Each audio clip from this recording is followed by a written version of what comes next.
la conferencia magistral del profesor René Vargas.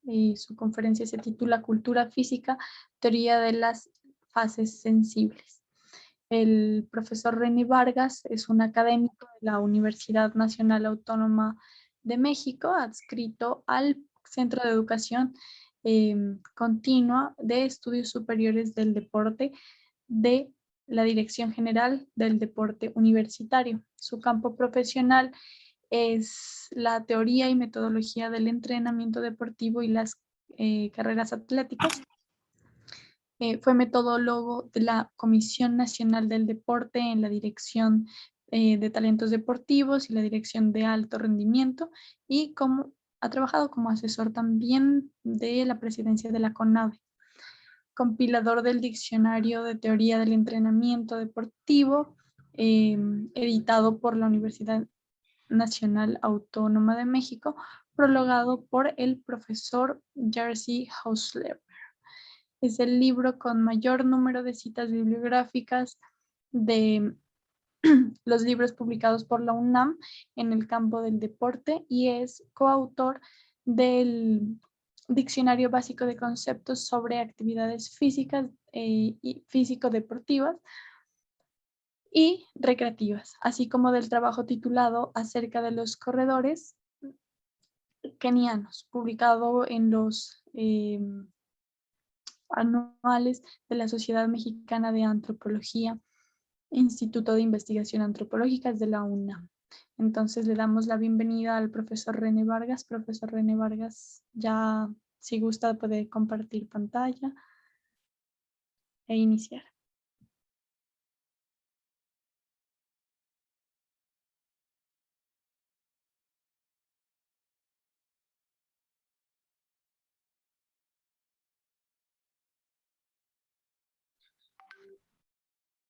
Estamos viendo la pantalla, pero de pronto no le estamos escuchando, profesor. Buenas tardes, un gusto estar con ustedes y bueno, como ven, me corresponde desarrollar el tema relacionado con la teoría de las fases sensibles. Hay un subtítulo ahí que dice el niño, la niña, ese desconocido. Antes de presentar las láminas propiamente, siempre tengo el problema de que arranque esto, ustedes disculparán.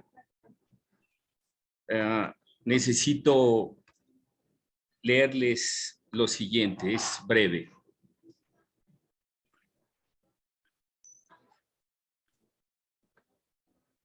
Las primeras etapas de la vida del humano determinan en gran medida lo que somos. Lo que ocurre en los aspectos biológicos y culturales en los primeros años de vida perfila lo que seremos posteriormente en lo físico, intelectual y emocional. La genética y el ambiente tienen una relevancia determinante y están en la base de todo esto.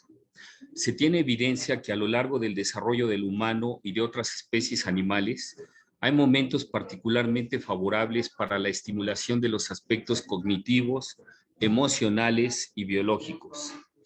Al respecto, Cavalli Sforza, que fue un destacadísimo biólogo de la Universidad de Harvard de origen italiano, profesor de genética de la Universidad de Stanford, escribe: hay unos aprendizajes culturales más estables que otros y la estabilidad puede estar propiciada por factores biológicos que hacen a los individuos más propensos en determinada edad a aceptar una costumbre u otros cambios culturales. Se puede hablar de periodos sensibles, como veremos en algunos ejemplos.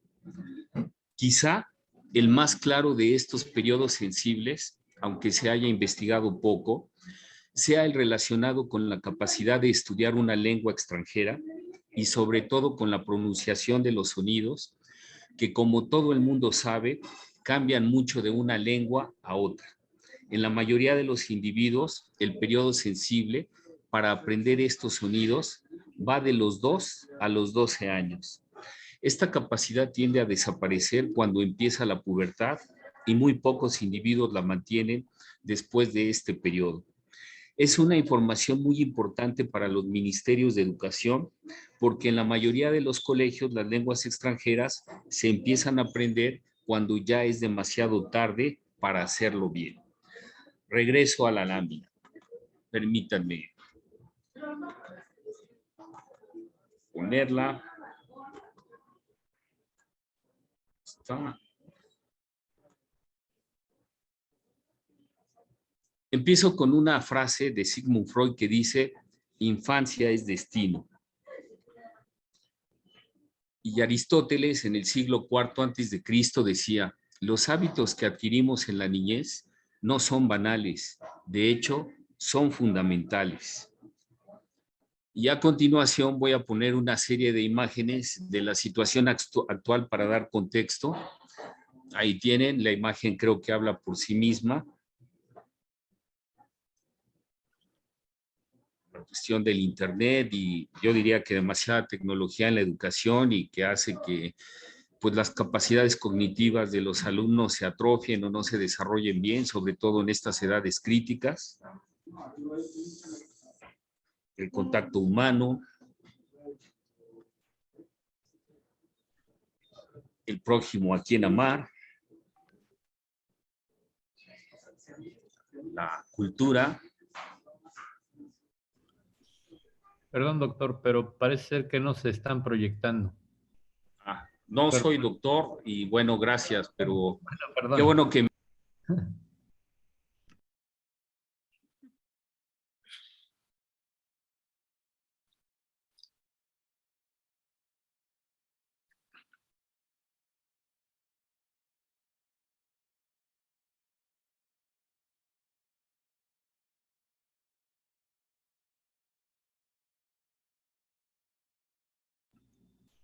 Ahora sí ya cambió.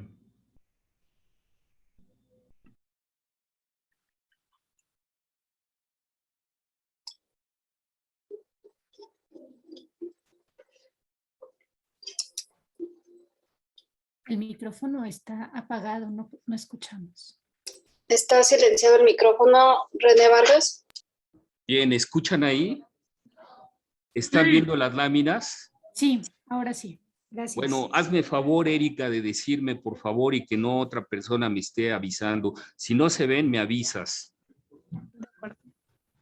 Ahí tienen las láminas, decía, para dar contexto a lo que estamos afirmando, la frase de Sigmund Freud, infancia es destino, lo que decía Aristóteles, respecto a algunos hábitos adquiridos en la infancia que son fundamentales y bueno, la situación actual.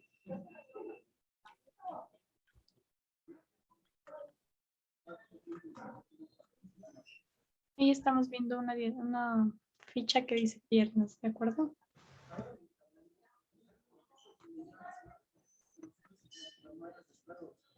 Ahí tiene la siguiente lámina, bueno, la situación de, pues no se lee, por ejemplo, yo que doy clases puedo afirmar que pues es muy difícil hacerlos leer, la inmediatez de la internet, y bueno, todo lo que está ocurriendo actualmente. Contacto humano,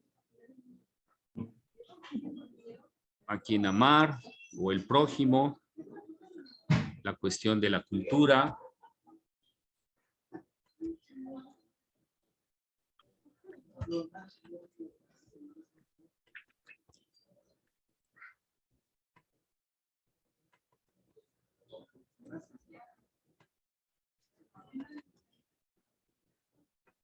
Los ideales, la moral, la honestidad,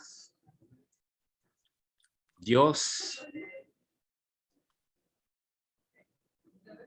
Y bueno, ahí lo que dice, es importante que desde pequeño aprenda bien cómo es todo.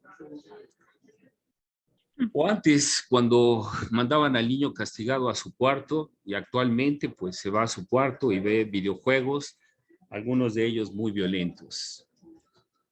Y bueno, aquí algo tomado de Mafalda, edificios inteligentes, celulares inteligentes, autos inteligentes, electrodomésticos inteligentes. Digo yo, ¿no es mejor invertir más en educación y tener gente inteligente? O bueno, esto, cómo han cambiado los tiempos, ¿no? Antes, en la década de los 60, iban los padres a ver a los profesores, pues para ver cómo iban sus hijos. y pues ahora van a reclamarle al profesor sobre las calificaciones de su hijo. Pues algo tan grave como los niños en el crimen, por ejemplo. O actualmente pues tenemos una dieta fundamentalmente diabetógena, cancerígena, ambientes obesogénicos. O que México ocupa el primer lugar mundial en obesidad infantil. Y bueno, pues hablemos de lo que convoca en esta ponencia la teoría de las fases sensibles. A lo largo del crecimiento y maduración de los niños y adolescentes, hay periodos particularmente favorables para la estimulación de las capacidades biomotoras. En estos periodos, algunas capacidades sufren un desarrollo acelerado, mientras que otras lo hacen más despacio o incluso se estancan. El desarrollo motor no es biológicamente lineal, sino irregular. Aquí hay que hacer una precisión. Como lo dice la lámina, a lo largo del crecimiento y maduración tanto de niños como de adolescentes, se acepta, como ya lo afirmó en la lectura que hice del biólogo Cavalli Sforza, momentos particularmente oportunos, sensibles, para estimular no solo cuestiones físicas, no solo cuestiones relacionadas a las capacidades biomotoras, también lo relacionado a las cuestiones intelectuales, al desarrollo intelectual del niño, como por ejemplo la cuestión de los idiomas o las matemáticas, por poner otro ejemplo, pero también a las cuestiones sentimentales y emocionales. Por ejemplo, los valores, la honestidad, la moral, que diría yo tan necesarios en las épocas que estamos viviendo. Si bien mi enfoque es hacia el desarrollo de las capacidades biomotoras por la materia que imparto, teoría del deporte en la Universidad Nacional, es importante que desde este momento quede claro que se reconoce que hay momentos de oportunidad que son críticos, desde la concepción del espermatozoide y el óvulo en el vientre de la madre hasta por ahí de la adolescencia. Por ejemplo, los nutriólogos admiten que una mala alimentación, una deficiente alimentación por parte de la madre cuando tiene su producto en el vientre, no habrá dieta, por adecuada que sea, que restañe los daños ocasionados por esta deficiente dieta en el vientre de la madre. O sea que a nivel nutricional podríamos decir que hasta los nutriólogos reconocen pues estos momentos de oportunidad en cuanto a nutrientes se refiere.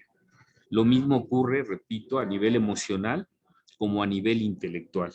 Yo lo voy a referir, si el tiempo alcanza, estrictamente a las capacidades biomotoras, pero realmente la teoría de las fases sensibles tiene una visión holística del problema. Estas orientaciones están formuladas en la teoría de las fases sensibles. Se ha reunido alguna información acerca de cómo estimular desde el punto de vista motor tanto a niños como a adolescentes, y esto está resumido en algo que técnicamente se reconoce teoría de las fases sensibles y que es un conocimiento imprescindible tanto para el educador físico como para el entrenador deportivo de las categorías infantiles y juveniles. Y bueno, para esto, muy brevemente, sin que la definición sea totalmente precisa y exacta, pues algo que creo que es pertinente es definir qué es un niño. El niño es un ser en proceso de desarrollo. Como diferente que es del adulto, requerirá de un tratamiento especial, tanto a nivel físico como psicológico, especialmente adaptado a sus necesidades y características.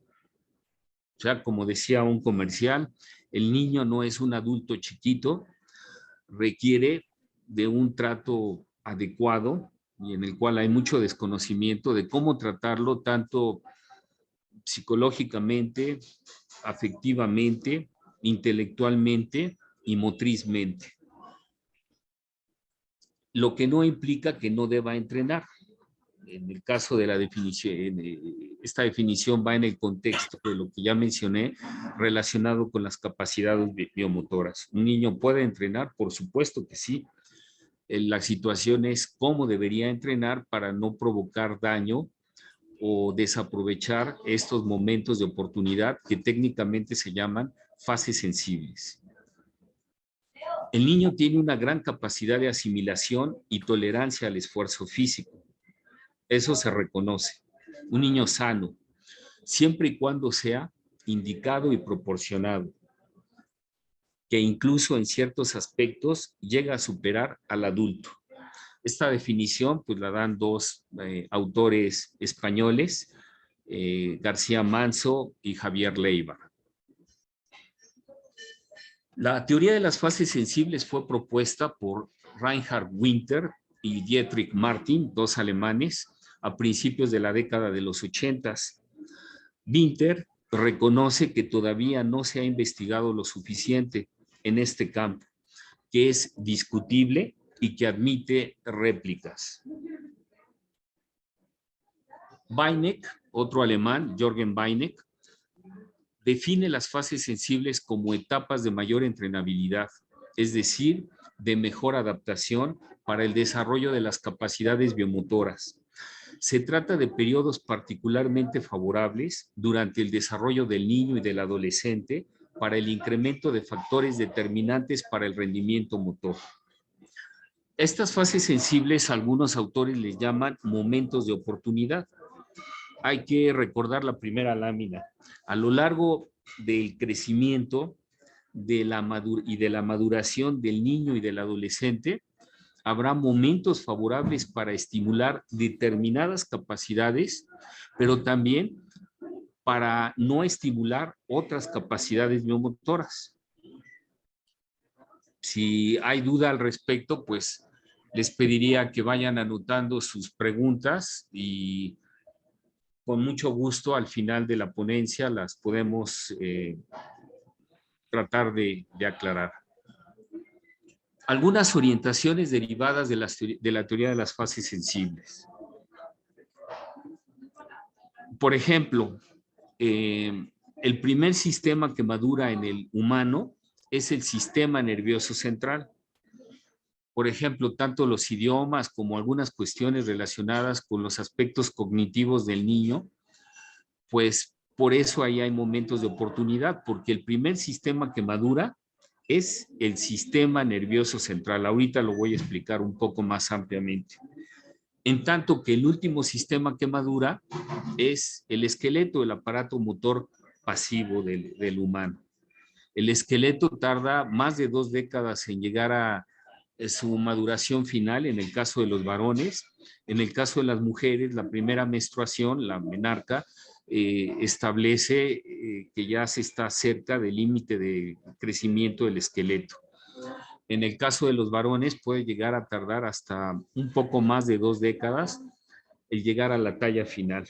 Entonces ahí tienen dos cuestiones.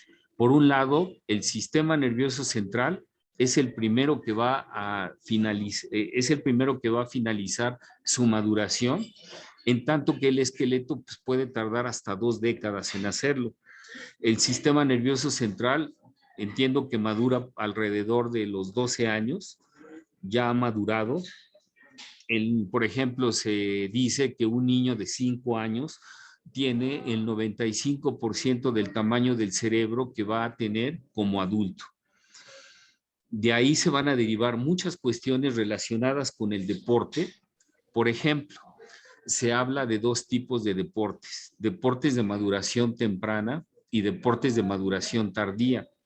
Los deportes de maduración temprana son aquellos deportes que tienen una gran complejidad técnica, como los clavados, como la gimnasia rítmica, deportes de ese tipo, que son muy complejos en cuanto a su técnica y que sería conveniente iniciar al niño, en este caso, en edades muy tempranas. Estamos hablando de 6, 8 años de edad, es decir, antes de que el sistema nervioso central madure. En cambio, un corredor de maratón, la carrera, por ejemplo, donde ese es mi tema de especialización, pues es un deporte monotécnico. Con esto quiero decir que la técnica es muy sencilla, muy básica con respecto a la complejidad que tiene otro tipo de deportes. Y esto, pues correr un maratón no se recomendaría, pero para nada, sería incluso pues un delito, casi un delito, el obligar o el recomendar a un niño que cubriera esas distancias que en lugar de ser benéficas para su salud y su rendimiento, atentarían contra su salud y contra su rendimiento. Entonces ahí tienen ustedes esto que tiene una fundamentación pues biológica y que tiene que ver directamente con la maduración, la diferente velocidad de maduración de los diferentes sistemas que integran nuestro cuerpo, el cuerpo humano. Eso nos lleva a un concepto que se llama heterocronía. La heterocronía es un fenómeno biológico donde nuestro cuerpo, como ya lo dije, está integrado por diferentes sistemas, el sistema nervioso central, el sistema osteomioarticular, el sistema cardiorrespiratorio, el sistema inmune, etcétera, pero que tienen diferentes velocidades de maduración, de desarrollo, de crecimiento. Entonces, ese fenómeno biológico es muy importante que lo tengan presente entrenadores, educadores físicos, y no estaría mal que los padres de familia pues tuvieran algún conocimiento, aunque sea muy básico, respecto a estos fenómenos para que entiendan pues cuál sería la fundamentación y la recomendación respecto de cómo entrenar. Por ejemplo, se recomienda mucho que a los niños transcurrieran por diferentes deportes. Y aquí haciendo otra aclaración pertinente, no es lo mismo aprender un deporte que especializarse en un deporte. Son dos cosas diferentes. Aprender un deporte, aprender diferentes deportes que amplíen su memoria motora, su experiencia motriz memorizada.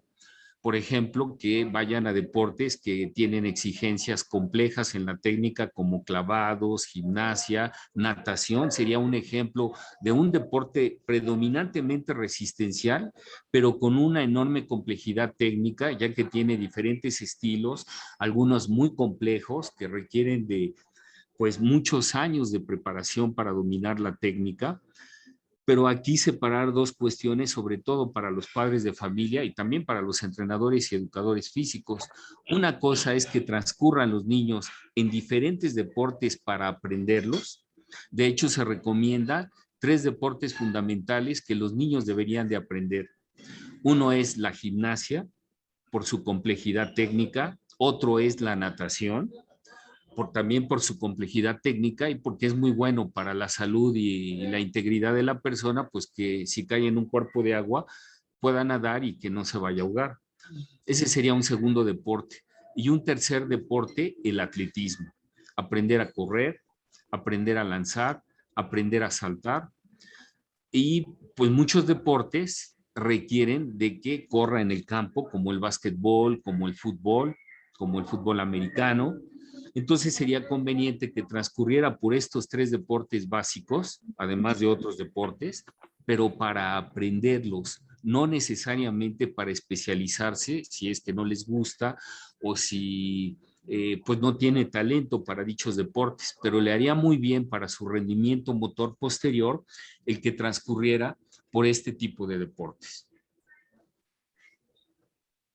Y bueno, aquí tenemos la afirmación que tiene que ver con la heterocronía. De igual forma, las capacidades biomotoras se desarrollan con diferente velocidad de maduración e independientemente entre sí. ¿Qué son las capacidades biomotoras? Pues son las condiciones que nos permiten movernos, no nada más en un deporte, sino movernos. Ahorita yo estoy sentado en una mesa tomando un poco de café, manipulando la laptop. Bueno, desde esas cuestiones básicas de movimiento como el comer, el caminar para comprar víveres o cambiar una llanta o cargar al niño o asear la casa, hasta practicar un deporte, requerimos de un conjunto de capacidades que se denominan capacidades biomotoras. Bios quiere decir vida, motor quiere decir movimiento, es decir, son las capacidades que le permiten a los fundamentalmente a los animales, a los organismos que integramos el reino animal, que somos los humanos y el resto de los animales, el movernos. A diferencia de el reino vegetal, que es fundamentalmente sésil, es decir, que básicamente no se mueve, los animales tenemos la característica de movernos. Y para podernos mover, tenemos este conjunto de 5 capacidades biomotoras, que son, ya lo he dicho 1000 veces, la resistencia, la fuerza muscular, la rapidez, la flexoelasticidad y las capacidades coordinativas. Entonces, estas capacidades biomotoras van a tener diferentes velocidades de maduración. Ahí también entra o participa ese fenómeno que se denomina heterocronismo. Y les leo, los procesos biológicos son heterocrónicos, es decir, los diferentes sistemas que integran el cuerpo se desarrollan a ritmos diferentes. Por ejemplo, el sistema nervioso central es el primer sistema que termina su maduración, mientras que el esqueleto tarda más de 2 décadas para finalizar su crecimiento. El estado funcional de los sistemas del organismo determina en parte el desarrollo de las capacidades biomotoras. ¿Qué quiere decir esto? Que si nacemos ya de suyo con algún problema, pues eso va a afectar el posterior desarrollo de dichas capacidades biomotoras. Me explico. Por ejemplo, en el cerebelo está mucho, en gran parte, el control del movimiento. El cerebelo, no confundir con el cerebro, el cerebelo, el cerebro pequeño, entiendo que eso quiere decir en latín, pues si se nace con alguna afectación de origen, por ejemplo, un golpe podría afectar el cerebelo, ahí está, por ejemplo, el equilibrio, que además tiene que ver con el sentido de la audición, con el aparato vestibular, por ejemplo. Si tuviera alguna afectación los oídos o el cerebelo o ambos, pues de entrada, pues ahí va a haber un problema para un desarrollo correcto, adecuado, de una capacidad coordinativa fundamental sencillamente para caminar. Para caminar necesito equilibrio, necesito una capacidad que se llama capacidad de orientación, el poderme ubicar yo en el espacio-tiempo, el ubicar los objetos que están en este espacio. Y por supuesto, estas 2 capacidades biomotoras coordinativas que mencioné, el equilibrio o la orientación, pues son capacidades determinantes si pretendo ser un gimnasta o correr o tener un determinado rendimiento motor. Entonces, si ya se nace con algún problema de origen, por ejemplo, en el sistema cardiorrespiratorio, pues eso va a afectar mi resistencia, o si tengo algún problema muscular, pues va a afectar la manifestación de fuerza muscular. Eso es lo que quiere decir esta lámina. El adecuado desarrollo de los diferentes sistemas que integran nuestro cuerpo se va a manifestar en su rendimiento motor.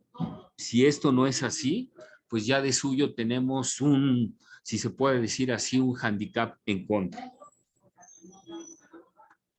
Hay periodos particularmente favorables, es decir, lo que se denomina fases sensibles, de ahí el nombre de la teoría de fases sensibles, que algunos pedagogos, por ejemplo, los llaman momentos de oportunidad durante el desarrollo del niño y del adolescente para el incremento de factores determinantes para el rendimiento motor. O sea, hay momentos para estimular ciertas capacidades biomotoras y hay momentos en los cuales no es conveniente estimular determinadas capacidades biomotoras. Me explico. Si yo quiero estimular la hipertrofia muscular para que aumente la fuerza muscular de un niño, pues no sería conveniente porque no hay condiciones biológicas para esto. La hipertrofia muscular está vinculada a secretar grandes cantidades de testosterona y esto no va a ocurrir sino a partir de la adolescencia, donde hay cambios evidentes de un niño que está en el paso a convertirse en hombre o de una niña que está en el transcurso de convertirse en una mujer. Antes de que ocurra eso, no hay condiciones biológicas favorables. Se puede hacer, sí, pero con riesgo de la salud, con deterioro de la capacidad de rendimiento del niño. Ese sería un ejemplo pertinente respecto a esto que dice la lámina. Y en cambio, para el desarrollo de la resistencia aeróbica, parece que desde entre los 6 y 8 años de edad hay condiciones más que favorables para estimular mediante juegos, estimular esta capacidad que denominamos resistencia, particularmente la resistencia aeróbica. Y aquí, por ejemplo, la resistencia anaeróbica no sería conveniente estimularla, sino a partir de la adolescencia. De hecho, eso queda plasmado en un principio metodológico del entrenamiento de la resistencia que dice: la resistencia anaeróbica solo debe de empezar a estimularse con cuidado y con sentido común a partir de la adolescencia. No a partir de la edad cronológica, sino de la biológica. Ahorita lo voy a explicar más a fondo. Sino a partir de que el niño o la niña da señales de que está entrando a la adolescencia, es la señal biológica de que entonces empezará a haber condiciones adecuadas para empezar a estimular la resistencia anaeróbica. No sé si me explico con claridad, si estoy transmitiendo la idea. Si no, en las preguntas seguro lo comentaré con más amplitud si es que hubiera preguntas. Si no se aprovecha la fase sensible de una capacidad biomotora, posteriormente el entrenamiento puede mejorarla, pero nunca al nivel que potencialmente tenía. ¿Qué quiere decir esto? Esto está vinculado a una ley que se denomina la ley del tren perdido. Pasada la fase sensible, no podemos esperar otra fase sensible con el mismo efecto adaptativo. A eso se le conoce como ley del tren perdido. Por ejemplo, si yo quisiera aprender a bailar, pues puedo hacerlo y puede ser que mejore mucho mi baile, pero nunca al nivel que si me hubieran estimulado cuando yo era niño y mi sistema nervioso central, que dependen las capacidades coordinativas, todavía no ha madurado y a lo mejor hubiera podido ser posiblemente un gran bailarín, el alma de la fiesta.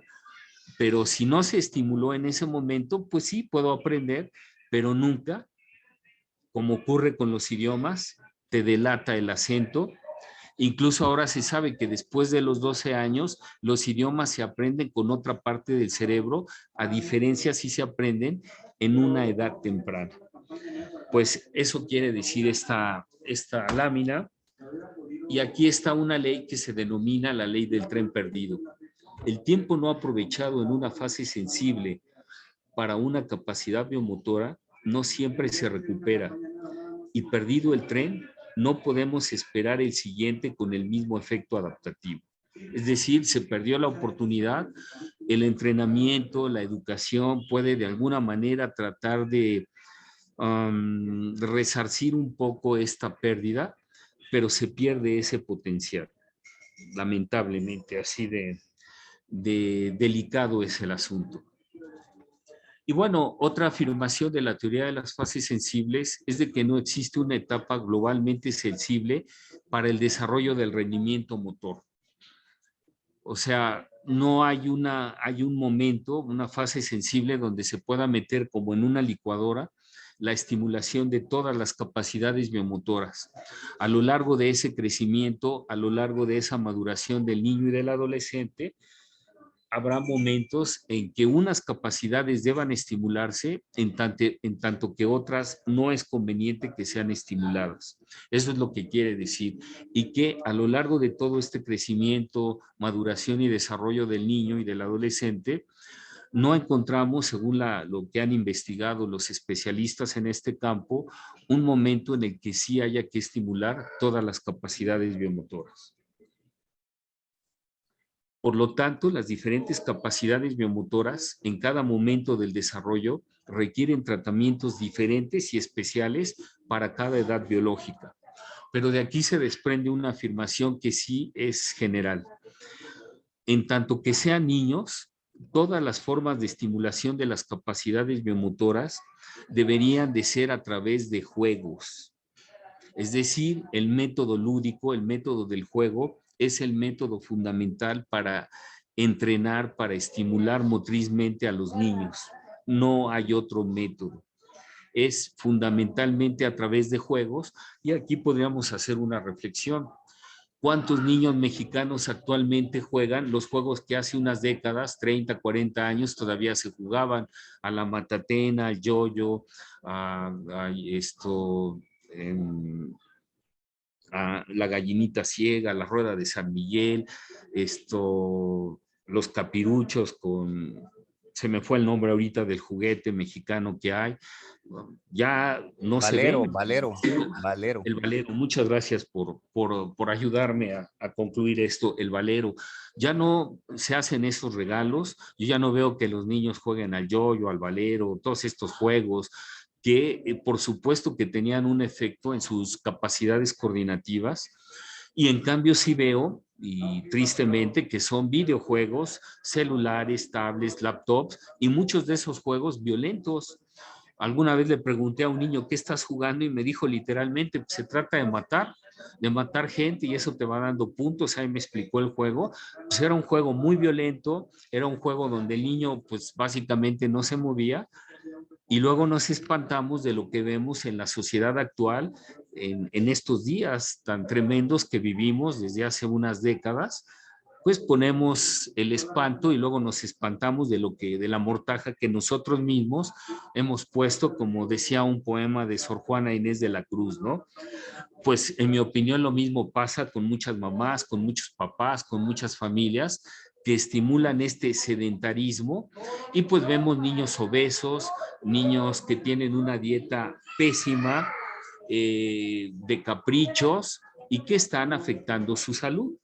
Entonces, pues ahí tienen ustedes, volviendo al punto, esta estimulación a la que me refiero en niños sería a través de juegos que impliquen movimiento. ¿Cuál es el límite del juego? Pues que haya una sonrisa en la cara del niño. El niño dosifica él mismo su ejercicio, su juego, y dice hasta cuándo sí, cuándo debe de parar, cuándo debe descansar, cuándo ya tiene sueño, cuándo ya tiene hambre. Ese sería un criterio, su sonrisa, y que se mueva. Y lamentablemente yo podría afirmar, por lo que veo en los lugares en los que me muevo, con las personas que conozco, que pues esto sencillamente no se cumple. Y les recuerdo que ocupamos el primer lugar mundial en obesidad infantil.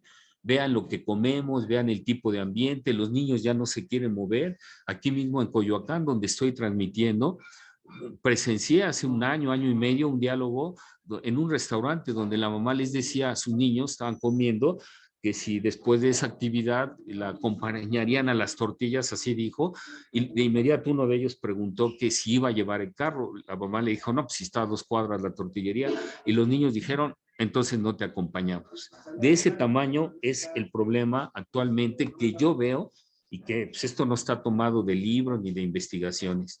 Los niños actuales quieren evitar todo tipo de esfuerzo, empezando por el esfuerzo motor, cuando el estímulo motor es fundamental para su adecuado desarrollo, maduración y crecimiento. El momento adecuado para influir en las capacidades biomotoras se encuentra antes de que cada uno de los diferentes sistemas y aparatos haya terminado su desarrollo. Esta afirmación es de un investigador alemán, Lothar Hirsch. El momento adecuado para influir en las capacidades biomotoras se encuentra antes de que cada uno de los diferentes sistemas y aparatos haya terminado su desarrollo. Cuando un aparato o un sistema de nuestro cuerpo ya terminó su desarrollo, ya por más que se estimule, jamás llegaremos a tener el nivel que potencialmente hubiéramos tenido.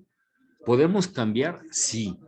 Siempre el entrenamiento, siempre la educación modificará, pero nunca al nivel de si se hubiera hecho en el momento adecuado y conveniente, es decir, en la fase sensible, es decir, en el momento de oportunidad que la misma biología permitía en esa persona, así de categórico. Los alemanes dicen, lo que de niño no se aprende, quizá de joven ya no se aprenderá jamás. No de viejo, no de adulto. Si de niño no se aprendió eso, de joven ya es tarde. Así de tajante es esta cuestión. Yo no soy de las personas que piensan que si de niño no me enseñaron ciertos límites, ciertos valores, cuando tenga 24, 25, 30, 40, 50 años, entonces sí ya me voy a portar bien. Por ejemplo, o me va a gustar leer si nunca me gustó en la vida hacer eso, o moverme. ¿Cuántos adultos se mueven actualmente, pero por prescripción médica? Si ustedes ven moverse a un niño, el niño corre, por ejemplo, que la carrera es lo mío, con una sonrisa en los labios. ¿Cómo me llama a mí la atención ver a una niña, a un niño, correr con una sonrisa? Voy a correr al Zope, a los viveros, a Tlalpan, y veo a los adultos corriendo, pero con cara, como que pues el médico le dices o haces esto, o no vas a bajar de peso, o te va a volver a dar un infarto, o para contener la diabetes que tiene. Parte, el ejercicio físico ya se reconoce como un elemento en el tratamiento de muchas enfermedades metabólicas y funcionales, como la diabetes o como las enfermedades relacionadas con el sistema cardiovascular. Es necesaria una cantidad mínima de ejercicio para el desarrollo y crecimiento normales de los niños y adolescentes. Si el niño y el joven no tiene ciertas dosis de movimiento, ese niño, ese joven va a tener limitantes en su crecimiento y su desarrollo. Pero voy más allá. Justo ahorita estoy leyendo una serie de artículos donde habla cómo el correr tiene un beneficio para el hipocampo, una parte del cerebro fundamental que está relacionada con la memoria. Cada vez hay más información de que el ejercicio inicia en el cerebro y termina en el cerebro. El cerebro es el órgano que coordina todo el sistema nervioso central y que es tan importante para el desarrollo cognitivo, hablando de la parte académica, para el desarrollo motor, hablando de la salud del humano y de su rendimiento motor, y que cada vez hay más información del vínculo entre moverse y cerebro.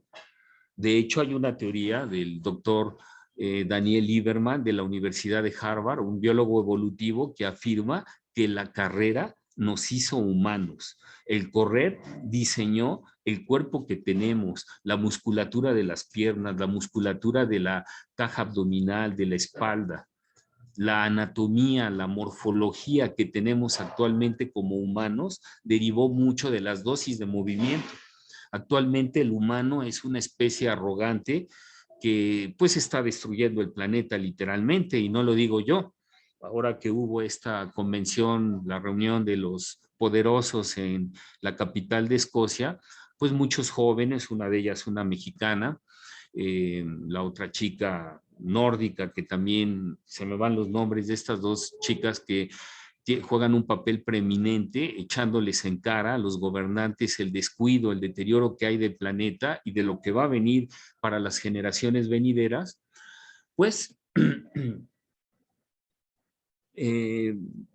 pinta mucho el panorama de lo que estamos hablando en ese sentido de lo que viene. Bueno, puede haber, esto es muy importante, un desfase entre la edad cronológica y la edad biológica. ¿Qué es la edad cronológica? La edad que viene en mi acta de nacimiento, en mi RFC, es decir, la edad que tengo a partir de que nací, cuántos años, cuántos meses, cuántos días de vida tengo. Pero como lo señala la lámina, puede haber un desfase entre la edad cronológica y la edad biológica de la persona. La edad biológica es un conjunto de factores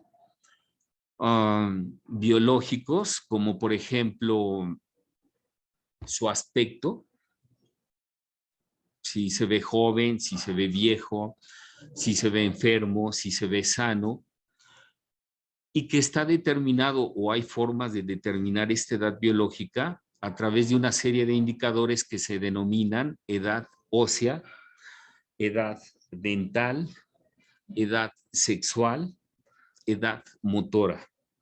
Eso no lo tengo en mi lámina, lo repito, edad ósea, es decir, los antropólogos físicos los mismos médicos especialistas en esto tienen forma de determinar a través del esqueleto de radiografías de muñeca cuál es la edad ósea de esa persona, a través, repito, del esqueleto.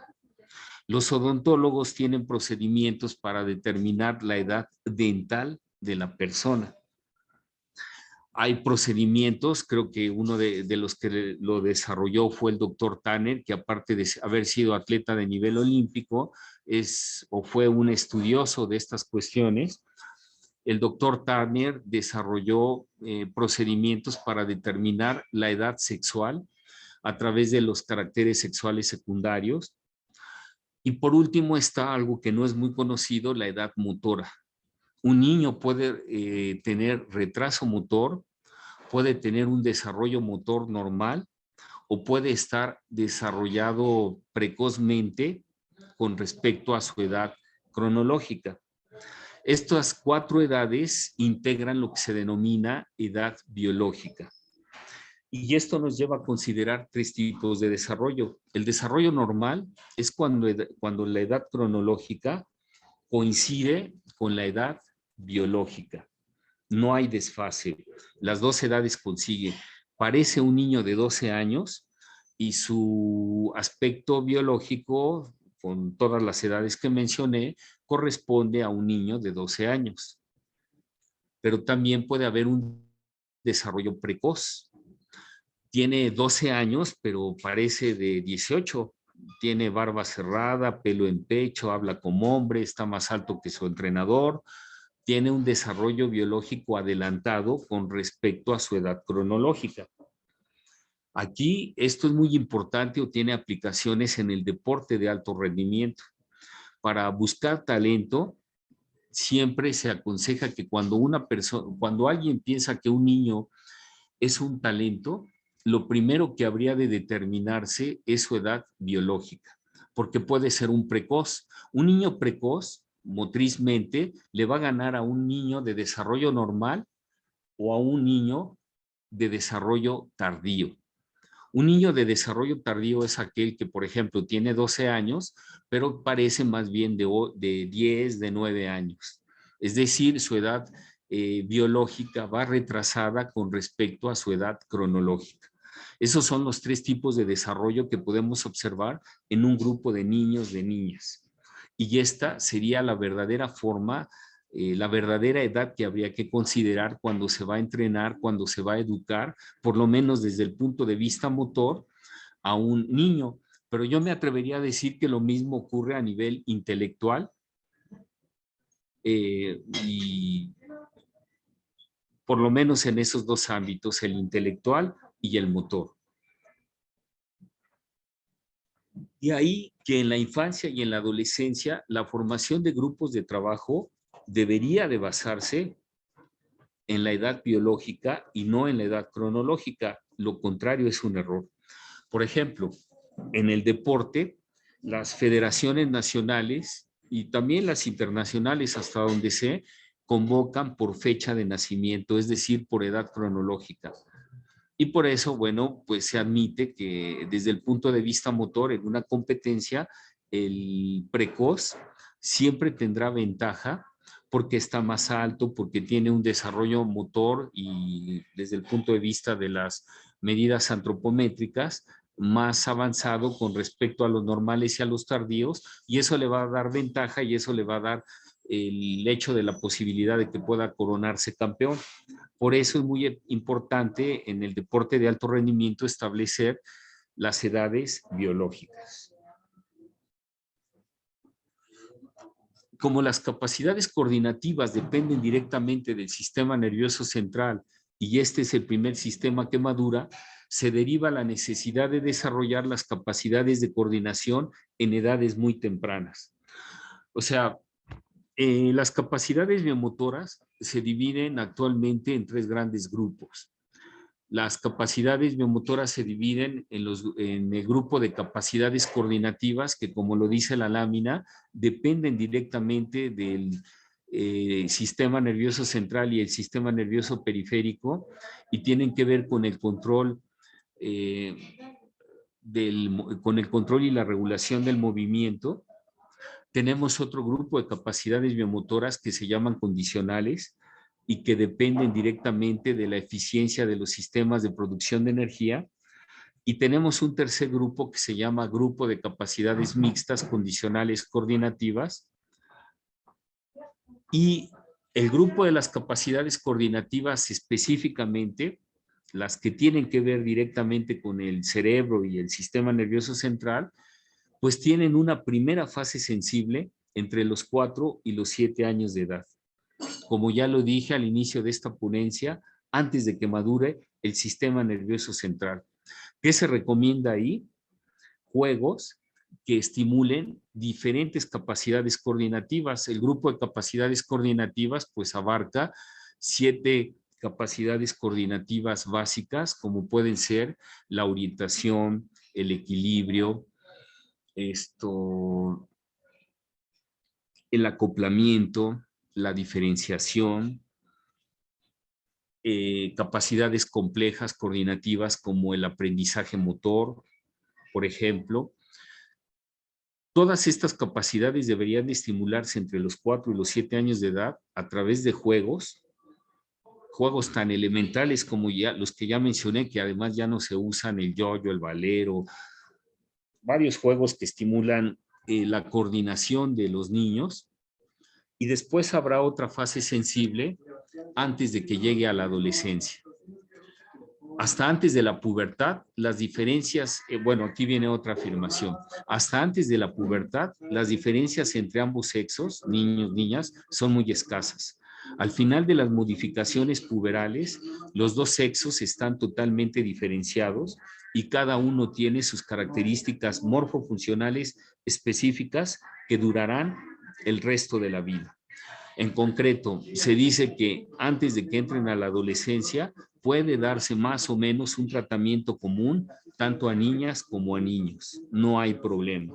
A partir de que entran a la adolescencia hay o empieza a haber marcadas diferencias en el tratamiento motor de los adolescentes varones como de las adolescentes mujeres.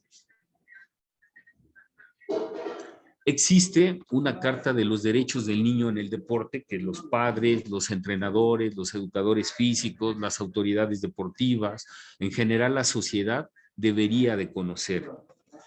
El primer derecho es derecho de entretenerme y jugar. Derecho de practicar el deporte. Derecho de aprovechar de un ambiente sano. Derecho a ser rodeado por buenos compañeros y protegido y entrenado por personas competentes. Debería de ser obligación para los entrenadores que se especialicen en las categorías infantiles y juveniles, pues el conocer estos derechos y pues ser competente, tener el conocimiento específico de estas edades para poderlos entrenar correctamente, cosa que en mi opinión no sucede en el ámbito en el que yo me desenvuelvo. Derecho de hacer entrenamientos apropiados a mis ritmos.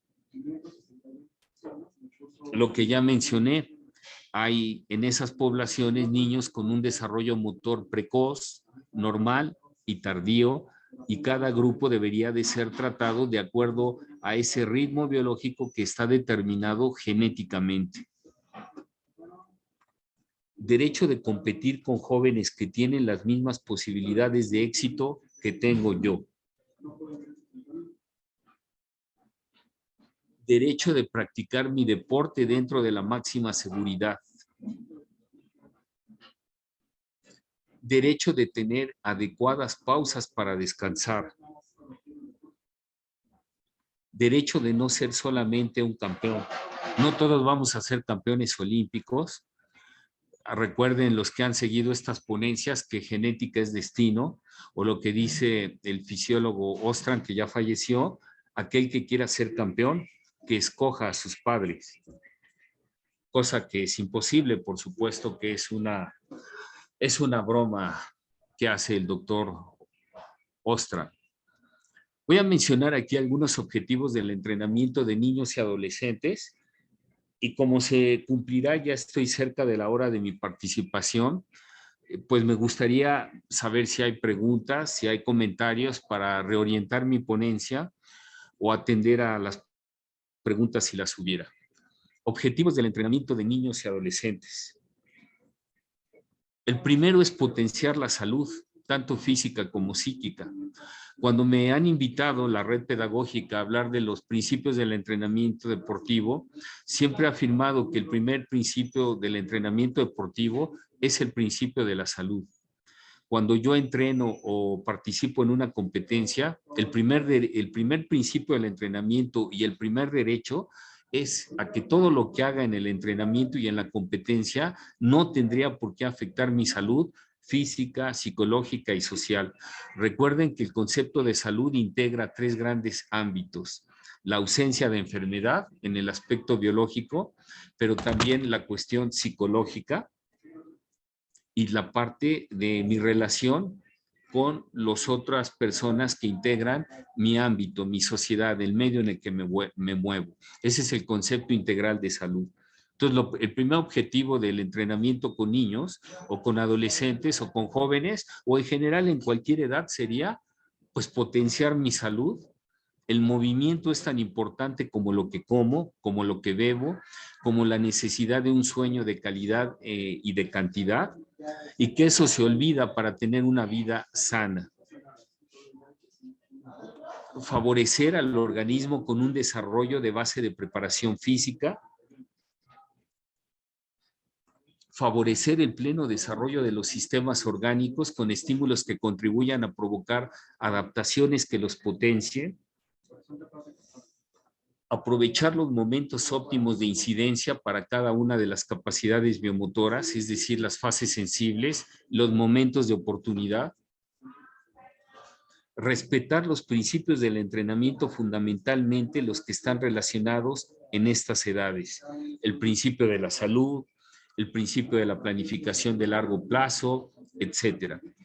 Aquí se cumple mi hora y me queda aún media hora. Estoy claro que tengo 90 minutos. Y me gustaría interactuar con el público que me escucha. Si tienen alguna pregunta en concreto, duda, o si reoriento lo que me resta de la ponencia. Les escucho, por favor.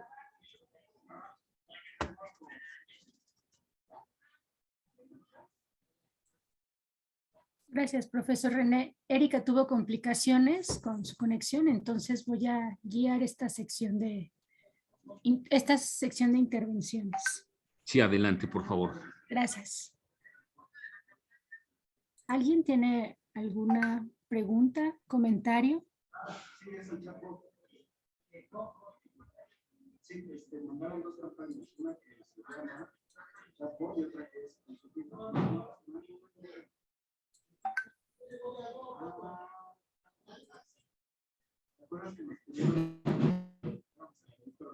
Pues parece que no. Podríamos seguir si gusta, profesor.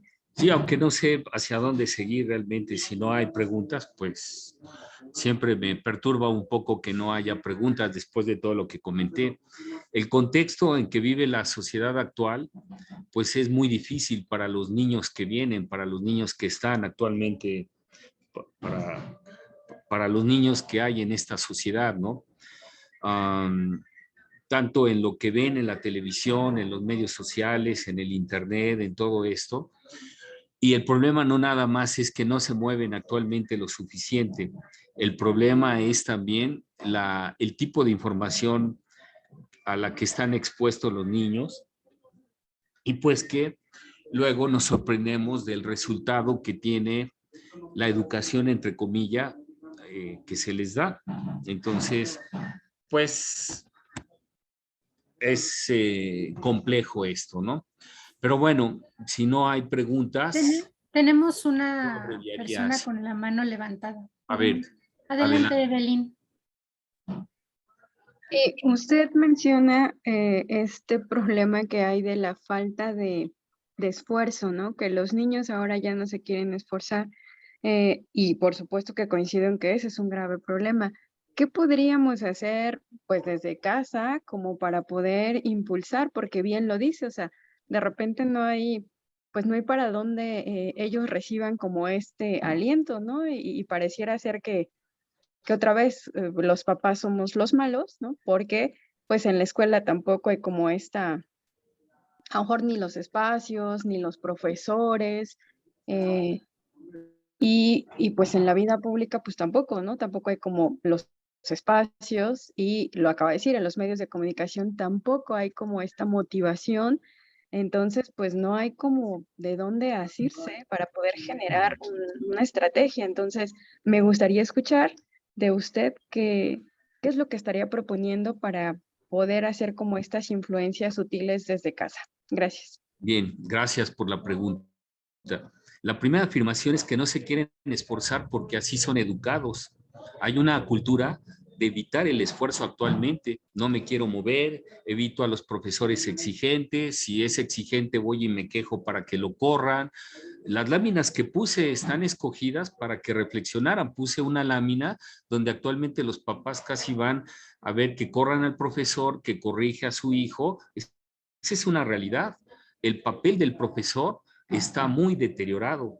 No se quieren esforzar porque son educados para evitar el esfuerzo. La segunda afirmación es que tanto quiere el diablo a su hijo hasta que le saca un ojo. Muchos padres de familia piensan que querer a su hijo es darle todo, su celular, su carro, comprar todo y lo vuelven un inútil. O sea, no hay una cultura como hay históricamente referencias de culturas donde el esfuerzo es fundamental. Le digo a los pedagogos que el mismo Kant estaba en contra de que todo fuera jugando en las edades infantiles. Puedo poner la lámina, tendría que buscarla, pero está entre mis acetatos. El filósofo Emmanuel Kant, ese brillante filósofo alemán del siglo XVIII, pues decía que sí, el juego es fundamental para el niño, pero también la vida no va a ser un juego y en ciertos momentos o con ciertas actividades no se le debería de educar solamente a través del juego.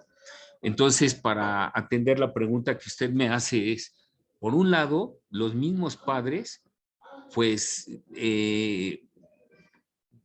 muchos de ellos trabajan, las dos, padre, papá, mamá, tienen que trabajar, en mi opinión, y no quiero ofender a nadie, descuidan a sus hijos, no se enteran de que están metidos en drogas, no se enteran de que a lo mejor ya tienen relaciones sexuales, y no porque uno se espante o lo vea de una manera beata, no, no, no, no, es parte de la vida, pero ese descuido, ese no poner atención a las actividades que están realizando los niños y que ahora de manera cada vez más precoz, y no lo digo yo, ahí están las estadísticas que hasta el mismo gobierno federal las admite, de la precocidad cada vez más temprana de contacto con las drogas, además con drogas muy potentes que destruyen literalmente el sistema nervioso central, niñas que niñas que están en tránsito hacia ser mujeres y que son embarazadas y que se presume que fueron violadas, seducidas.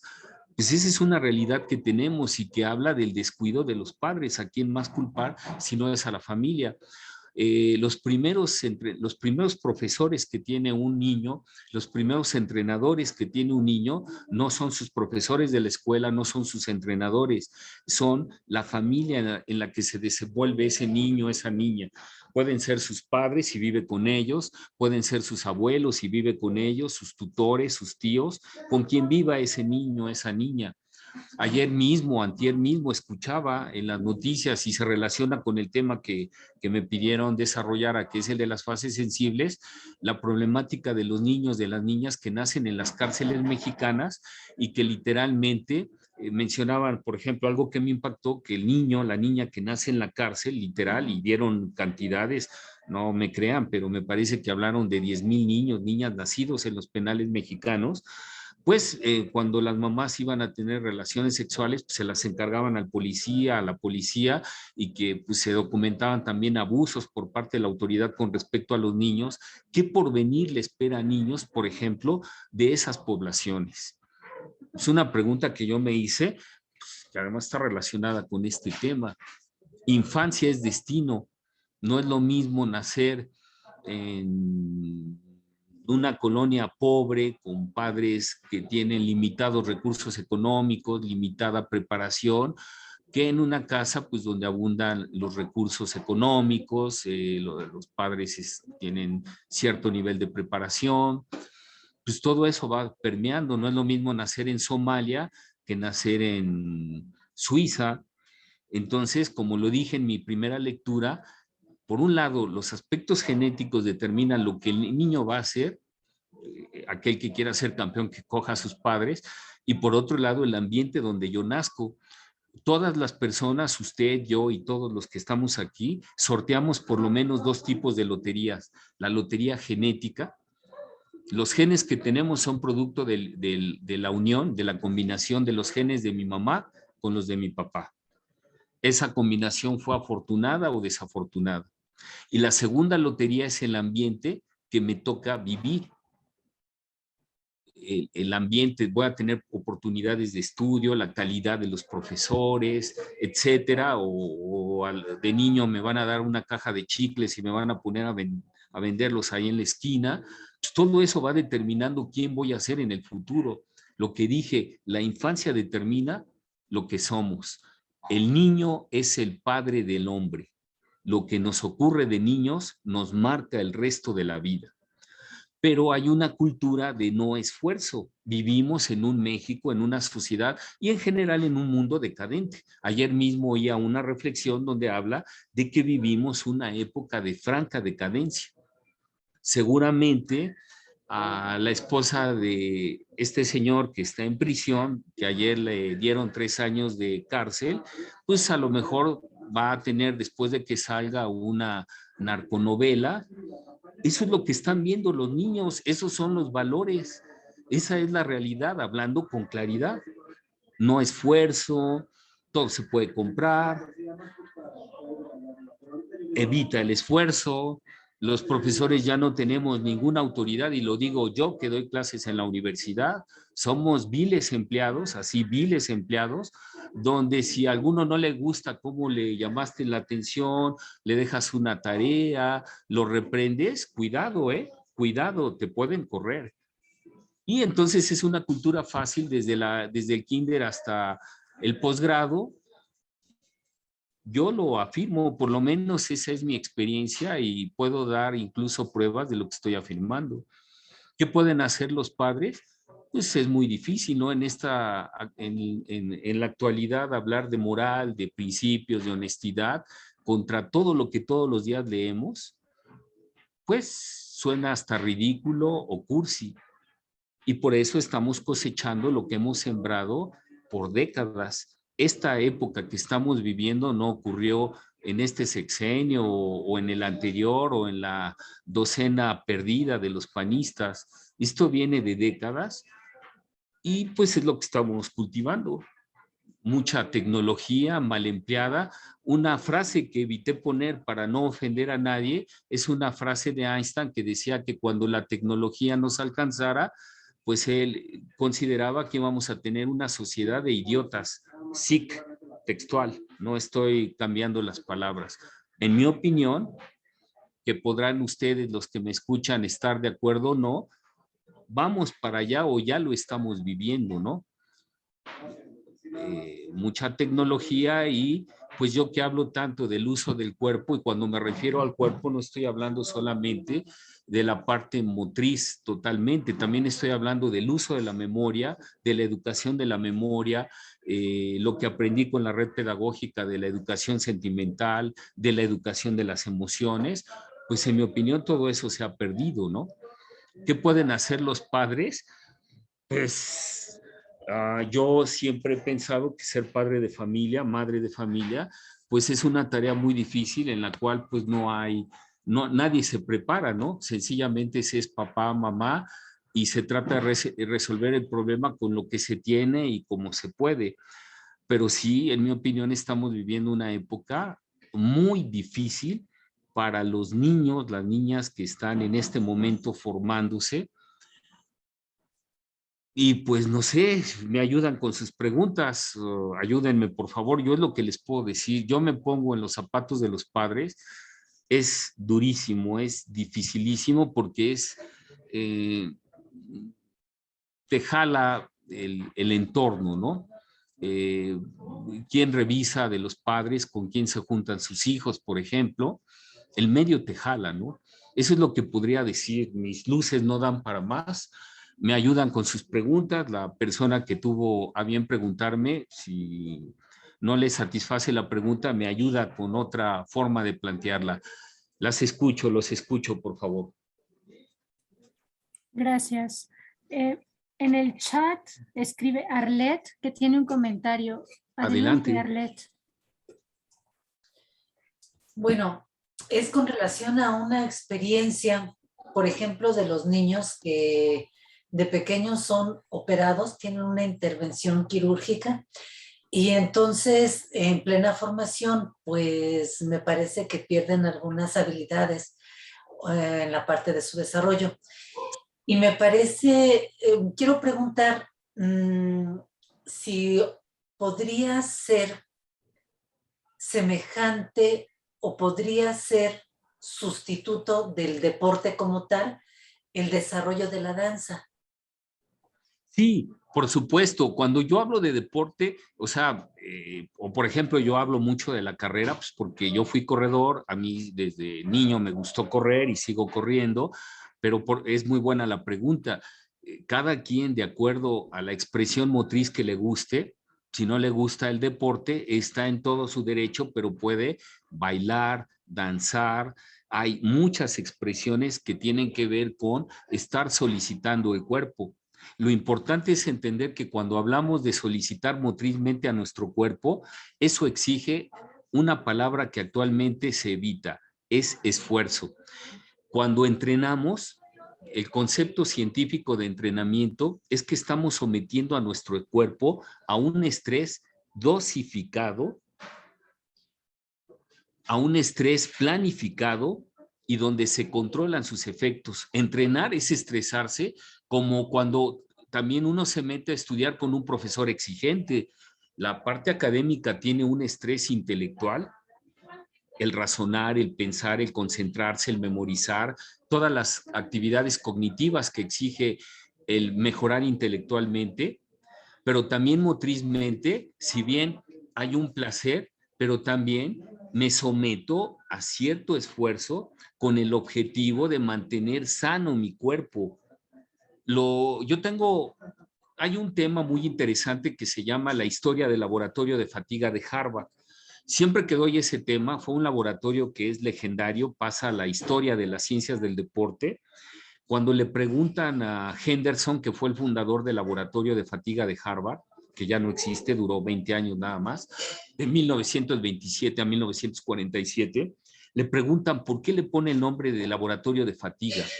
Y él dice que el estrés es la sal de la vida. Sin estrés no puede haber vida. El humano, para vivir, y los animales en general, necesitamos cierta dosis de estrés, pero un estrés que esté dosificado. Si es demasiado, nos come, nos lleva. Debe de ser un estrés dosificado, pero sí lo necesitamos.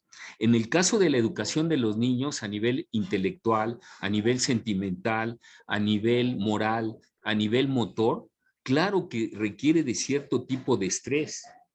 El general Patton decía, la presión hace diamantes. Suscribo esa frase. Cierto tipo de presión adecuada al nivel que tiene la persona. No es lo mismo la presión a un niño de 4 años. No le voy a decir al niño de 4 años, acompáñame y vas a dar 5 vueltas en el sope y cuidado con que empiece a llorar. No, claro que no. Estamos proponiendo que juegue. A algunos les gustará correr, otros preferirán nadar, otros pegarle a un balón, otras personas, como la persona que me hace la pregunta, preferirán danzar. Perfecto. La cosa es cubrir con ciertos estándares de cantidad y de calidad de movimiento, cómo nos debemos de preocupar por lo que comemos, por lo que bebemos, etcétera. Y lo tengo que decir, en una cultura donde los niños todos los días escuchan hablar de narcotraficantes, de chicas que andan con ellos y que son muy hermosas y tienen mucho dinero, pues esos son los valores que escuchan los niños todos los días. No hay día en que yo encienda las noticias y no escuche una nota respecto a eso. Esa es la realidad. Y que no hay que moverse, o sea, las drogas, ¿no? Las drogas, por supuesto que destruyen. Yo diría que a cierta edad uno es presumido y quiere estar mejor, verse sano, hermoso, atractivo. El movimiento tiene que ver con eso, junto con lo que como, y no estarme metiendo drogas que destruyen, pero fulminan el cuerpo, el sistema nervioso central. Yo en lo personal no lo entiendo y no me doy baños de pureza. Yo jamás, y también fui niño y joven, nunca entendí pues, por qué debo fumar, por qué debo embriagarme, por qué debo drogarme y ponerme más tonto de lo que ya soy, digamos, normalmente, ¿no? Pero no lo digo desde un punto de vista puritano o de persinarme, no. Yo no tengo religión, yo no soy católico, nada de eso, sino lo digo en términos de cuidado del cuerpo. Louis Teguanima, que era un indio Hopi, que fue medalla de plata en los Juegos Olímpicos de 1912, él decía, tu cuerpo es tu templo y hay que cuidarlo. Con quién me vinculo, con quién tengo relaciones, lo que le meto a mi cuerpo, pues lo cuido porque voy a estar con él todo el tiempo que viva. Puede que viva muchos años, un siglo, puede que viva poco tiempo, pero lo respeto, el respeto a sí mismo. ¿Qué habría que hacer? Inculcar esos valores, pero también me queda claro que en una sociedad como la que tenemos hoy, 1 de diciembre, pues es durísimo para un padre de familia, para una familia, porque nada contracorriente. Pero para no desviarme de la pregunta, la persona que preguntó, por supuesto que son bienvenidas cualquier otras formas de movimiento, danza, baile, lo que sea, o salir a caminar, pero con cierta cantidad y con cierta calidad de movimiento. Y eso nos lleva a un tema un poco, bueno, como a mí me encanta, el tema de Hola. dosificación del ejercicio, ¿no? Eso es lo que yo, no sé si es suficiente lo que le respondo a la persona que preguntó o si tienen ustedes alguna otra pregunta. Yo sí, Bernardo López Unicachi. Adelante, por favor. Tengo apagado porque estoy con mi niña acá. Fíjese que lo he escuchado y hay cosas que usted tiene mucha razón, pero también hay cosas que difieren un poquito. Depende del contexto donde nos desarrollemos. Mire, mi hijo no aprendía a hacer popó en su nica. Entonces, con su iPad le busqué videos donde los perritos, los gatitos hacían, o los mismos niños. Entonces, a través de videos, le enseñé que él viera cómo se hacía en la nica. Bueno, dijéramos que depende mucho también hacia dónde dirijamos a los niños. Y eso de que me llamó la atención también en la cuestión del cuerpo, que dijo que es un templo. Yo fui a un retiro espiritual una vez, me dijeron que el cuerpo es el templo del Espíritu Santo y hay que cuidarlo. Es una cuestión de religión. Entonces, mi papá fue fumador, pero fumador de esos, fumador. Y me dijo, estábamos en el rancho, y me dijo, ¿quieres? De mi papá. Y yo dije, mi papá dándome el cigarro. Y dice, mira, te lo estoy diciendo que si quieres, porque te voy a decir que esto es malo. Yo fumo porque nadie me dijo que era malo. Yo como tu papá te digo que esto es malo, porque te vas a hacer vicioso y además te vas a dañar. Yo ya estoy grande y pues nadie me dijo eso.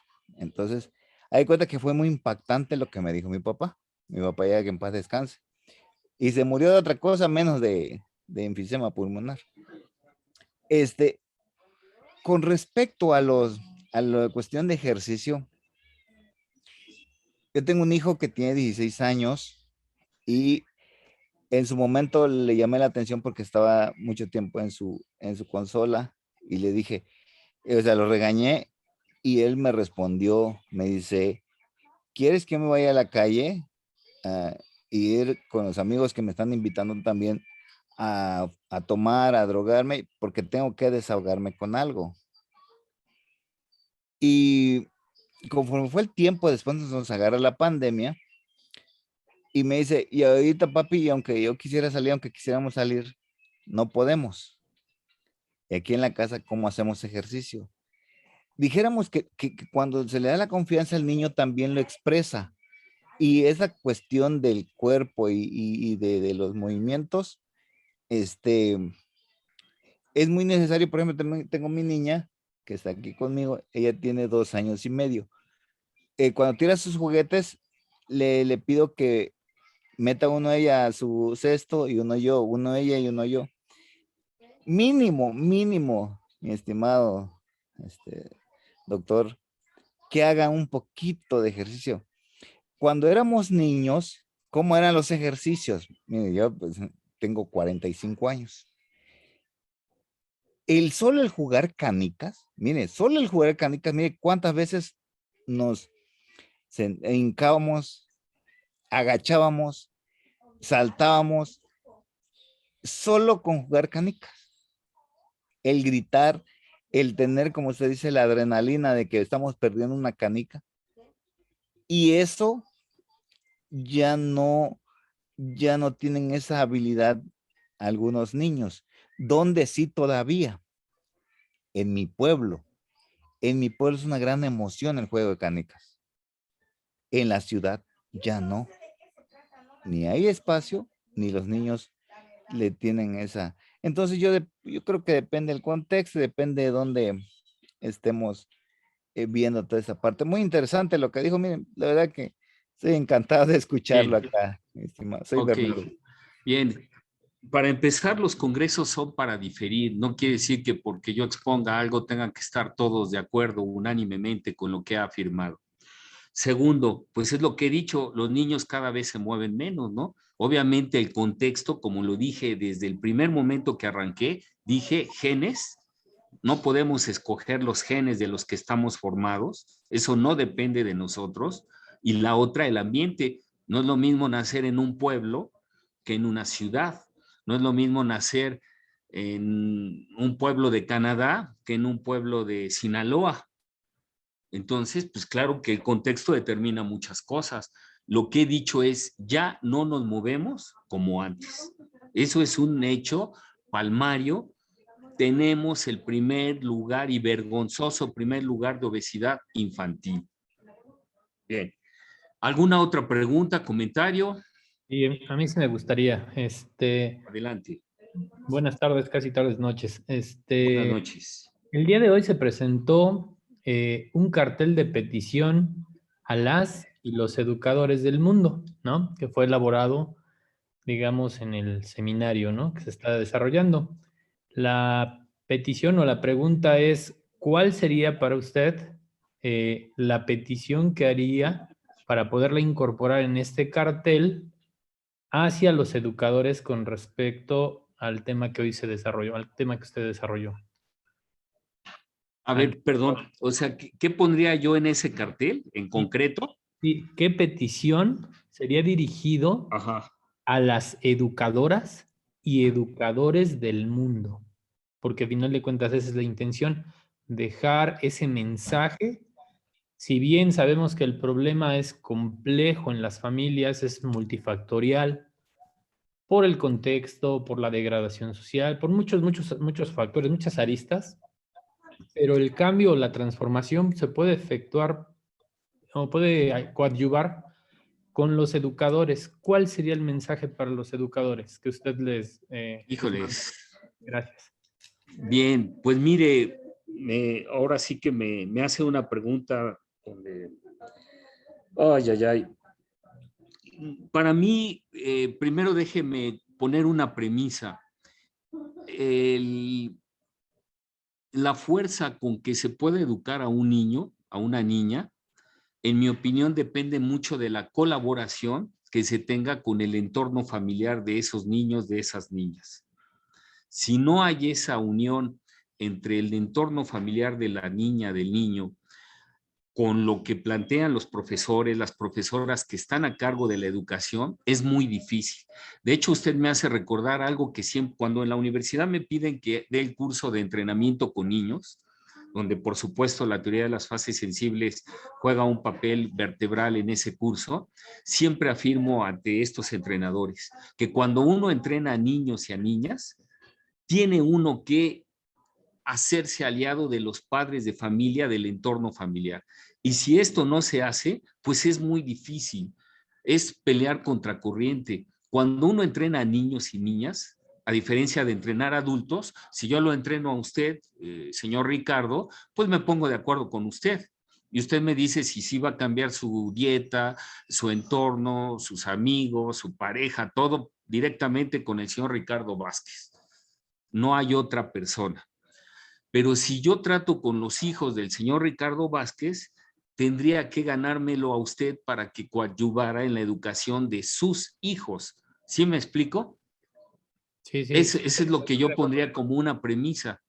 Es un binomio. Es un binomio, es un binomio. Yo le puedo decir al niño que debe de mejorar su comida, que debe de aumentar su tiempo de moverse, que debe de jugar ciertas cosas, que no se debe de juntar con fulano, pero si el entorno familiar, porque hay niños que a lo mejor no viven con su papá, con su mamá, están separados, cosa muy común actualmente, y viven con sus abuelos o con sus tutores, por eso hablo más que papás, mamás, entorno familiar. Si no me los gano, pues se diluye el efecto de las sugerencias de lo que yo le digo a estos niños, por muy buena voluntad que yo tenga de hacer bien mi trabajo. No sé si me explique, pero ese sería mi mensaje. El otro elemento es lo que afirmo categóricamente. Yo como docente de la Universidad Nacional Autónoma de México, afirmo que el papel del profesor ya no es, antes al profesor se le respetaba, yo diría que se le veneraba, ahora te tutean, te piden las cosas, no, por favor, me acaban de mandar hace una semana, acabo de dar un curso en la Universidad Autónoma de un estado, no voy a decir el estado, después de haber dado 20 horas de curso, donde me porté educado, fino, etcétera, al siguiente día me mandan un correo que dice, nada más, ¿me puedes compartir tus láminas? Ah, caray, digo yo, buenos días, profesor, disculpe, soy fulano, me presento, me interesó mucho su ponencia, sería tan amable. No, como vil empleado, le propuse buenos días, le iba a poner buenos días primero, pero dije, no, ponle buenos días y ¿quién eres? Ya sabía que era de ese curso, pero ahí ve uno el nivel de majadería, de patanería, y para esto debo decir que mis alumnos pues son como de la edad de ustedes, no eran jovencitos de 15 años, niños, no era un niño que a lo mejor puso en el correo, oye, me gustan tus láminas, ¿me las mandas? No, que a lo mejor dices, bueno, está en proceso de ser educado, no, ya era un labregón que así me mandó un correo y ya no le gustó mi respuesta y yo creo que la entendió y ya no me volvió a mandar el correo, pero ahí veo yo cómo ven actualmente a los profesores como viles empleados, donde pues si no me gusta tu tono, donde si no me gustó tu clase, donde si me pides tareas, voy y me quejo con la coordinadora de donde estoy y pues al que pueden correr es al profesor. Eso es lo que no vemos, cómo se ha diluido la educación y cómo veo en los informes de un presidente de la República, de un gobernador, de un senador o de un director de la Universidad Nacional Autónoma de México que dice se dieron tantos cursos, se inscribieron tantos alumnos, se otorgaron tantas constancias, números que no dicen nada, que no hablan de la calidad de la educación del pueblo mexicano. Si un problema tiene el pueblo mexicano es su pobre educación. Podemos ver con gente de dinero maleducada, podemos ver gente pobre maleducada. Es un problema generalizado. La educación es integral, no es solo el acumular grados académicos, es también reflejar ese conocimiento en los hechos. Tenemos gente con doctorado en Harvard que está dando clases en el MIT y que es un delincuente, ¿no? Que fue secretario de Hacienda en el sexenio pasado. Y tenemos muchos delitos de cuello blanco de gente que tiene doctorados en el extranjero, que habla idiomas y que es tan delincuente como el que se sube a una pecera a robar. Hay un fracaso evidente de la educación del pueblo mexicano y el general Francisco Villa, que al igual que yo nunca pisó una escuela, somos los dos mexicanos junto que nunca pisamos una escuela, y él decía, y ojalá pudiera tener tiempo de poner la frase como la dijo, que mi raza, él decía así, él se expresaba mucho como mi raza, que esto lo dijo en 1914, 1915, por ahí así, pero decía que los gobiernos anteriores a esa fecha, que él dijo la frase, habían desatendido la educación de mi raza y que ahora que dejaran las armas, la tarea de esta revolución sería educar al pueblo. Una persona que nunca pisó una escuela decía que le prefería pagar primero a un maestro que a un general. Habría que retomar las ideas del general Francisco Villa, que de veras cada vez crece más su imagen ante mí, pero somos un pueblo maleducado, ¿no? Las televisoras junto con los gobiernos priistas se encargaron de dejar una cultura de veras de lo peor. Y esto no se puede resarcir en 1 año, en 2 años. Es grave el problema que estamos viviendo. Y yo mismo públicamente confieso que no, pues sí es muy fácil criticar, pero si yo estuviera en los zapatos de alguien que tuviera poder, ¿qué harías, no?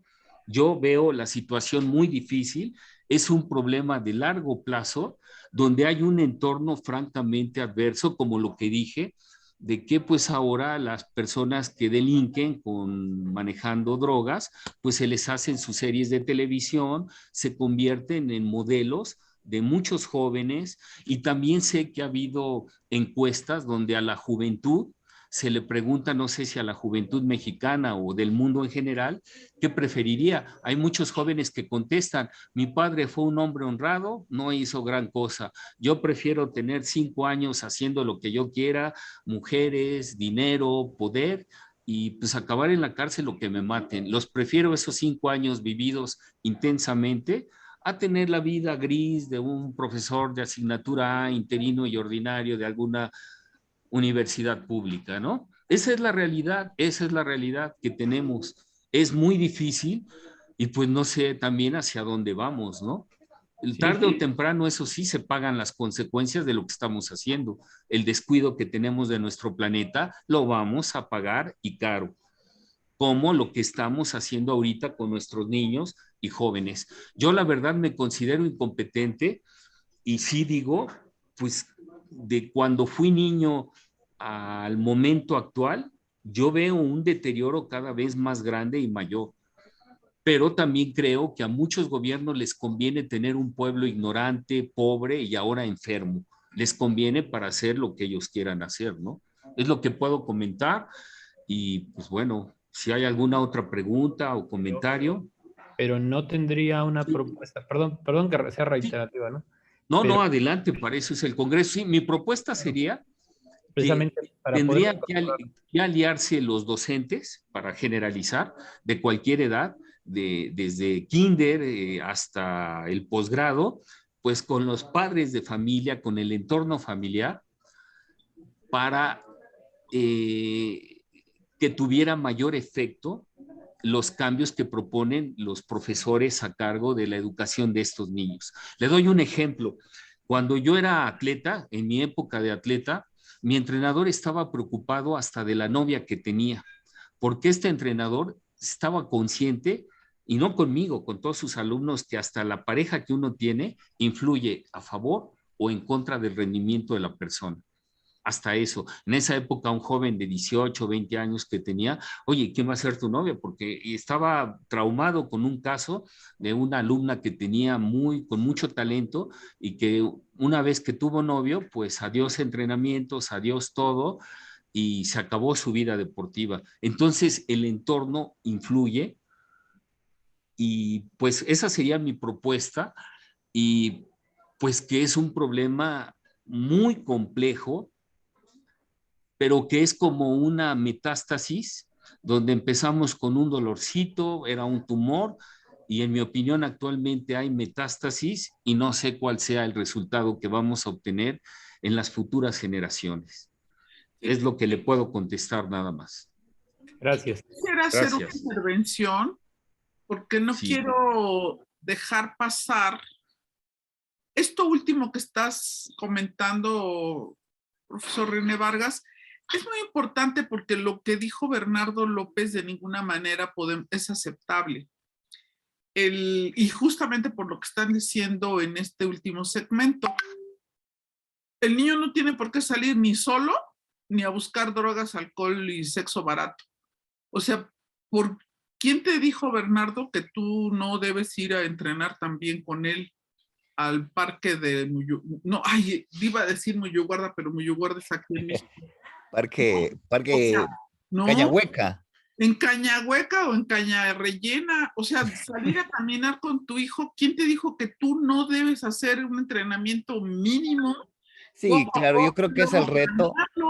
Y Sí. luego tu esposa y luego con tus hijos, o sea, Ujú. eso de que ya estamos encerrados, pues no, también en tu casa puedes dar, aunque sea 10 pasos de 10 de regreso en la cocina, eso no es obstáculo y no puede ser óbice para que, digamos, sabes que como estamos confinados no nos podemos mover.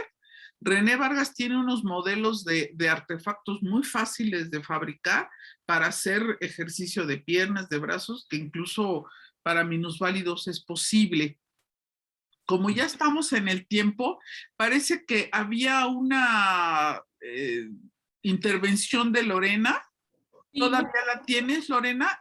Rápido, para que no quede en el tintero nada, para ya poder cerrar la sesión de René Vargas, por favor. Es rapidísima.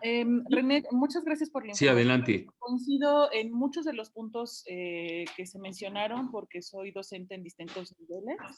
Pero yo tengo una duda muy específica. Actualmente, dentro del salón de clases en la educación básica, cada vez son más las niñas y los niños que yo conozco con el trastorno de déficit de atención e hiperactividad. ¿Qué sucede con esta teoría en la que nos mencionabas de los múltiples beneficios? ¿Los resultados son los mismos para este grupo poblacional de niñas y de niños? ¿O hay alguna variante, hay alguna diferencia? Sí, mire, lo único que yo le puedo contestar es que, bueno, para empezar, yo no soy especialista y menos del déficit de atención. Me declaro un ignorancia supina en ese campo. Lo que sí le puedo afirmar categóricamente es que, al igual que en las enfermedades metabólicas, funcionales, digamos, médico-biológicas que podemos tener la mayoría de los humanos, está reconocido el ejercicio físico como parte importante del tratamiento para restablecer la salud o para contener la enfermedad, como podría ser en el caso de la diabetes. Lo mismo ocurre o algo similar ocurre con el caso de las enfermedades mentales. Con cualquier problema de tipo psicológico, está reconocida la importancia del movimiento, tanto como terapia. La cosa es establecer junto con el psicólogo que está a cargo de la situación de estos niños con déficit de atención, el tipo de ejercicio, la cantidad de ejercicio y la calidad de ejercicio. Son tres aspectos. ¿Qué ejercicio se recomienda? Cuando digo ejercicio puede ser a través de juegos, entiéndase, si fuera el caso del niño. ¿Qué cantidad? Con el ejercicio o con el juego ocurre lo mismo que con la comida. Cantidad y calidad. ¿Qué cantidades debo de comer de carbohidratos, de proteínas, de grasas, de vitaminas, de minerales, de líquidos? Y lo mismo ocurre con el ejercicio. ¿Qué cantidad y qué calidad? Por ejemplo, en el caso de los alimentos se habla del valor biológico. ¿Qué cantidad y cuál es la calidad? Es decir, el valor biológico que tiene los alimentos que vamos a consumir. Lo mismo ocurre con el ejercicio. Es la cantidad y es su calidad. Yo no soy experto ya así tan fino de determinar por problema, por ejemplo, en este caso del déficit de atención. Lo que sí le podría afirmar categóricamente es que me sorprende, sobre todo en inglés, hay muchos artículos que hablan de la relación entre movimiento y desarrollo, bienestar del sistema nervioso central, porque siempre que hablamos del movimiento pensamos en el corazón, en mantener cierto peso corporal. No, el sistema nervioso central. Por ejemplo, yo que soy asiduo de las carreras, ahorita tengo mucha información de la carrera y la salud y el desarrollo del hipocampo, que es una estructura anatómica, una estructura morfológica del cerebro muy importante que está relacionada con la memoria y que algunos piensan que tiene que ver con la prevención del Alzheimer, de enfermedades del deterioro del sistema nervioso central. Lo que le sugeriría es que pues buscara la relación de movimiento con el déficit de atención. Si yo encuentro algo, se lo mando a la doctora Julieta o a la maestra Mónica, lo prometo, porque sí es algo que a mí me interesaría conocer, pero estoy seguro que son 3 cosas con un niño o niña que tenga déficit de atención. El tratamiento psicológico propiamente dicho, generalmente actualmente eso está asociado a un estilo de vida, a una dieta, y dentro de este estilo de vida a cierto tipo de juegos o de ejercicios que impliquen actividad motora para combatir ese problema de déficit de atención. Es lo que le podría contestar, Lorena. No sé si sea suficiente la respuesta. Sí, perfecto. Muchas gracias. Lorena, yo también soy mucho más ignorante que René Vargas, pero mi ignorancia es más atrevida. No tan rápido y no tan fácil, hay tantos niños con déficit de atención e hiperquinesis. Más bien están mal diagnosticados y además, como dice René Vargas, el problema está en que el azúcar, el harina refinado y algunos otros alimentos envasados, enlatados, embutidos que a los papás les encanta darle a sus hijos, no como castigo que debía ser, sino como premio, están provocando esos síntomas, pero podríamos arreglarlo mucho más fácil con una dieta libre de esos tóxicos.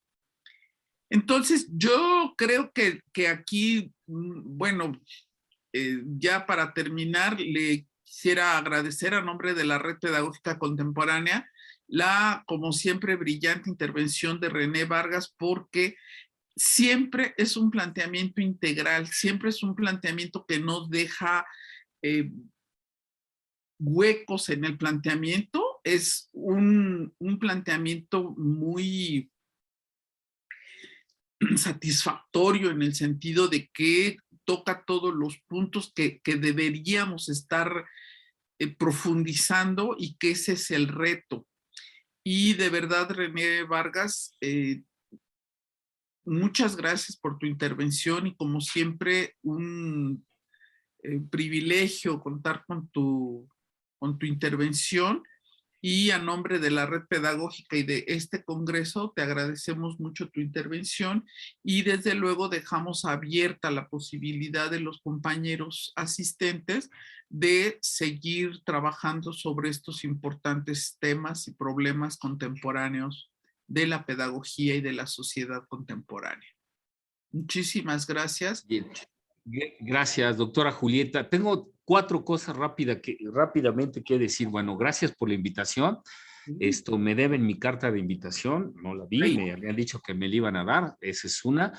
La otra, perdón que lo diga en público, pero estoy transmitiendo aquí en el Amarcor, te acordarás de la señora siempre tan amable, te manda saludos, quería platicar contigo, me pidió tu teléfono, ya se lo di, ella quería platicar contigo por esta vía, pero bueno, al ver la premura del tiempo me dice que no, entonces no sé si tú me quieras indicar cuándo te puede llamar o algo, o en cualquier momento te puede llamar. Sí, claro. Esa es una. Y la última es invitar a todos al primer congreso de cultura física y deporte que va a ser en la unidad de posgrado. Va a tener 2 variantes, presencial y por videoconferencia. Se llama Primer Congreso de Cultura Física y Deporte o de Deporte y Cultura Física, no lo recuerdo. Es del 8 al 10 de diciembre de este año. Empieza el 8 de diciembre a las 9 de la mañana, es la inauguración. Se dice que puede estar el rector Graue para inaugurarlo. Va a haber conferencias magistrales. A mí me tocó taller. Yo voy a dar un taller el 9 de diciembre que habla de fisiología de la inactividad física, salud pública y cultura física. Repito, pueden inscribirse, es sin costo, es presencial. Si es presencial va a haber límite por la situación de la pandemia. Si es por videoconferencia, pues no hay límite, pero tendrían que inscribirse. Ahí busquen en internet y se pueden inscribir. Repito, es sin costo, del 8 al 10 de diciembre. Gracias a todos. Hasta pronto. Muchísimas gracias. Compartiremos la liga con la audiencia. Gracias y buenas noches. Hasta luego. Hasta mañana. Los esperamos a la segunda sesión de este congreso que es nuestro. Hasta mañana. Seguimos. Buenas noches, hasta mañana. Hasta mañana, buenas noches.